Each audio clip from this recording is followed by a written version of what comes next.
My name is John. My hair is gone, but I still have a little bit of wit, a little bit of memory, and a whole lot of life stories that I'll eventually tell you. In 1985, I married the lady that's holding the camera. I was a little younger back then, a little richer, and had much moister skin in those days. But anyway, 33 years later, here we are, still excited, still in love. 2 kids, 7 grandkids, and a wealth of experience. Not all of it good experience.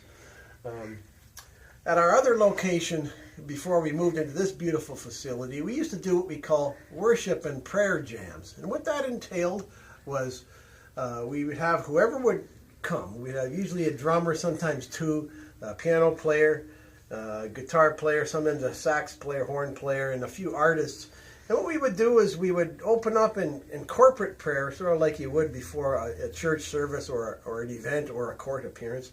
And you would get to their instruments, and somebody would start with an original chord progression.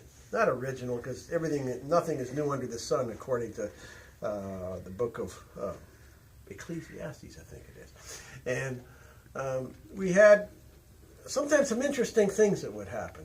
There's all kinds of places where you can go to hear songs. You can go to your local pub, you can go to church, you can go to a concert hall, you can turn on any million radio or satellite radio stations. But if you want something spontaneous, something that the jazz community is very good at, and also interpretive dance and movement theater is very good at, is you can feed off of each person's uniqueness. Now, for a little bit of history,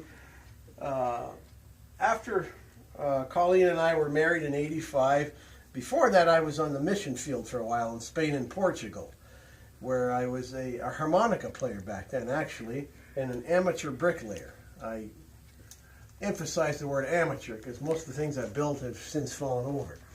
And we became members of a large local church in town where we were for 10 years, and then we went to Bible school for a while, and then we were in many other kinds of churches.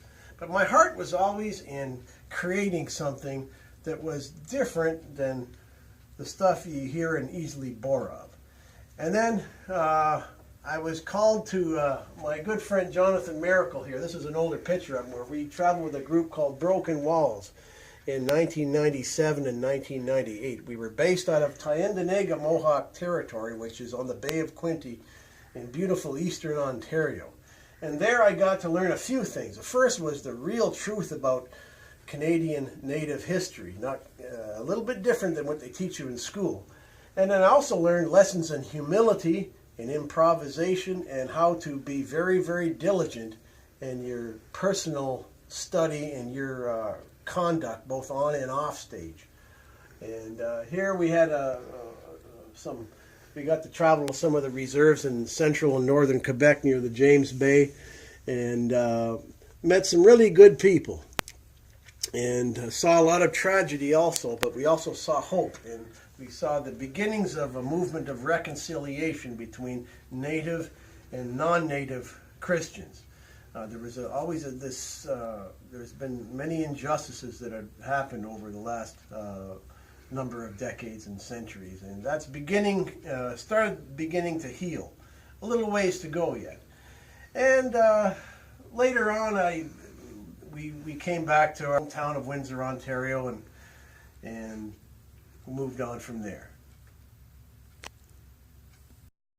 Coming back to Windsor after our stint on the mission field, it's very, very important to always put God first, then your wife, then your kids, then anything else you do vocationally or ministry-wise.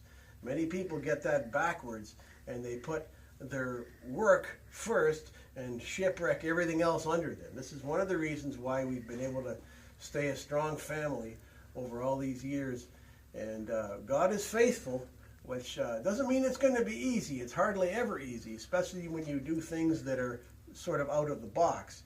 But He calls those that He knows are brave enough to step out. And we certainly have been brave. And gaining in wisdom also. So thank you very much, and we'll see you soon.